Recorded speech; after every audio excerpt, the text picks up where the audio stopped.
Hello and good evening, viewers. This is English News Broadcast, live from our headquarters in Asmara. It's 10:30 p.m. Tuesday, October 26.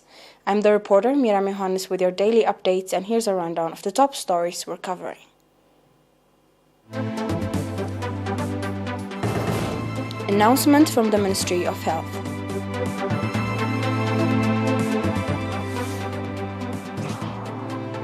Meeting of YPFDJ organization in Juba.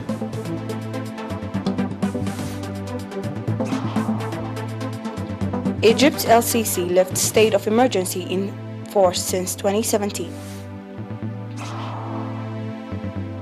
European Union countries splinter ahead of crisis talks on energy price spike. And now we proceed to the details for the local news. We have an announcement from the Ministry of Health. 3 patients have been diagnosed positive for COVID-19 and tests is carried out today at a quarantine center and testing stations in Central Region. Out of these, 2 patients are from testing stations and 1 is from a quarantine center in Asmara Central Region. On the other hand, 3 patients who have been receiving medical treatment in hospitals in the Central Region 2 and Gashbarka Region 1 have recovered fully and have been discharged from these facilities. The total number of recovered patients has accordingly risen to 6,717, while the number of deaths stands at 45. The total number of confirmed cases in the country to date has increased to 6,798.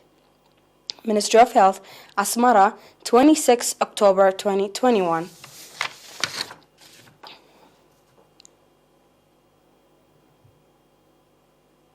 The YPFDJ organization in Juba and its environs, Republic of South Sudan, conducted an activity assessment meeting as well as on the implementation of charted out programs on the 25th of October.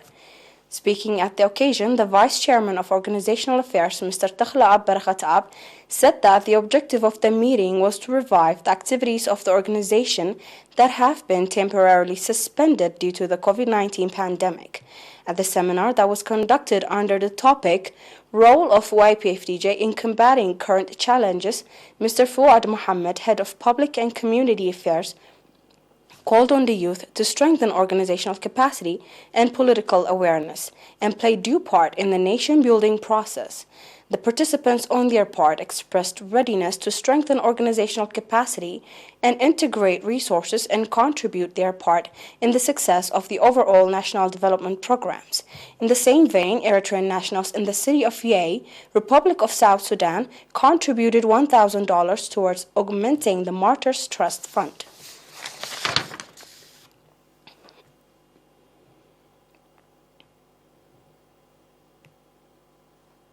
The National Union of Eritrean Youth and Students branch in the Southern Red Sea region organized a training to the newly elected leaders of the Youth Workers Organization in Asab subzone. According to Mr. Ali Hamed Hayu, head of the union branch in Asab subzone, the training included leadership, administration, communication, as well as law and youth. Commending the activities the union branch exerted in the past 3 years, Mr. Usman Abdul Qadir, head of the National Union of Eritrean Youth and Students in the Northern Red Sea region, called on the youth to give due attention to preserve the strengths and address the challenges being encountered. Pointing out that the secret of the success of the Eritrean people was strong and conscious organizational capacity, the governor of the Southern Red Sea region, Ambassador Mohammed Said Mantai, called on youth workers to reinforce their organizational capacity and thereby play a pivotal role in the successful implementation of developmental programs in their respective government institutions.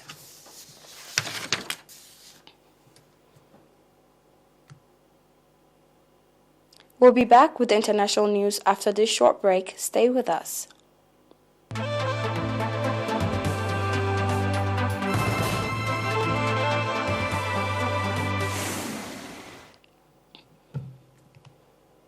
Welcome back. Egyptian President Abdel Fattah el-Sisi has announced the lifting of a years-long nationwide state of emergency.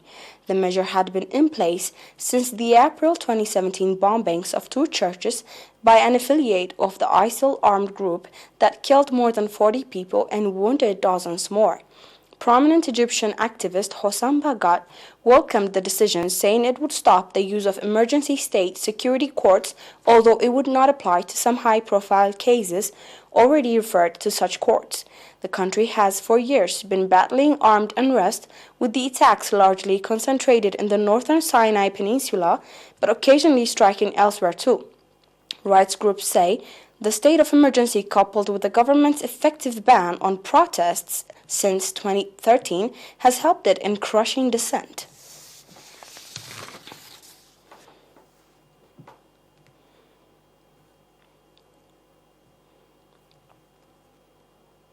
European Union Energy Minister met in Luxembourg today to discuss the bloc's response to a spike in energy prices, with some countries seeking a regulatory overhaul and others firmly opposed.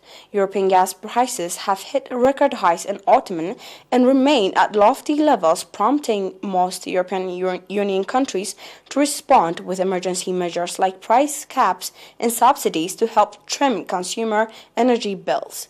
Countries are struggling to agree, however, on a longer-term plan to cushion against fossil fuel price swings, which Spain, France, the Czech Republic, and Greece say warrant a bigger shake-up of the way European Union energy markets work. Those countries will make the case on Tuesday for proposals that include decoupling, European electricity and gas prices, joint gas buying among countries, and, in the case of a few countries, including Poland, delaying planned climate change policies. With less than a week until the International COP26 Climate Change Summit, the energy price spike has also stoked tensions between countries over the European Union's green policy, setting up a clash as they prepare to negotiate new proposals, including higher tax rates for polluting fuels.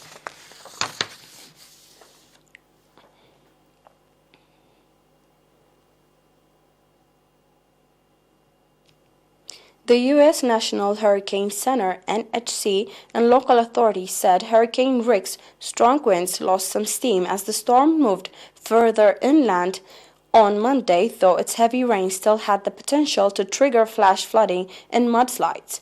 Ric was packing maximum sustained winds of 80 miles per hour down from 105 meters per hour and was some 40 miles north of the port of Lázaro Cárdenas in Michoacán State, the Miami-based NHC said in a public advisory.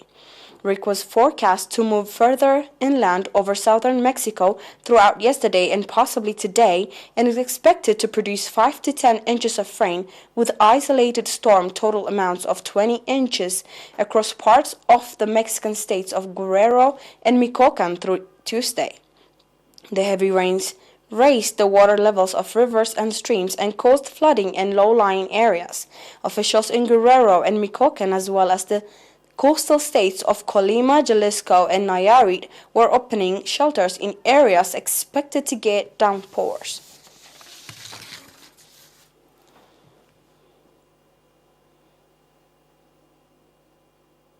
Following is a review of our top stories.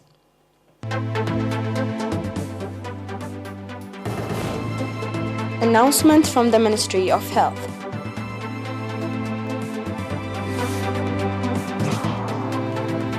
Meeting of YPFDJ organization in Juba. Egypt's LCC left state of emergency in force since 2017. European Union countries splinter ahead of crisis talks on energy price spike. That was all for tonight. Thanks for watching. Have a good night.